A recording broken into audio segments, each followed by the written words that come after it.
جنت میں ایک محل، زبردست حدیث ہے۔ خود بھی سنیے، عمل کیجیے اور جتنا ہو سکے زیادہ سے زیادہ لوگوں میں آگے شیئر کیجیے۔ مسند احمد میں ہے، رسول اللہ صلی اللہ علیہ وسلم نے فرمایا، جو شخص سورہ قل هو اللہ احد یعنی سورہ اخلاص 10 مرتبہ پڑھ لے، اس کے لیے جنت میں ایک محل تعمیر ہوتا ہے۔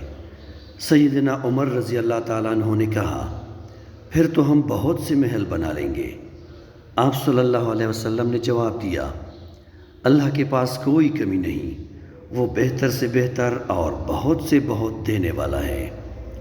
اور جو شخص اللہ کی راہ میں 1000 آیتیں پڑھ لے، اللہ تعالیٰ قیامت کے دن اسے نبیوں، صدیقوں، شہیدوں اور صالحوں میں لکھ لیں گے۔ فی الواقع ان کا ساتھ بہترین ساتھیوں کا ساتھ ہے۔ سلسلہ احادیث صحیح البانی 849۔ حسن، زیادہ سے زیادہ شیئر کیجیے، کیونکہ اچھی بات شیئر کرنا بھی صدقہ جاریہ ہے۔ جزاک اللہ۔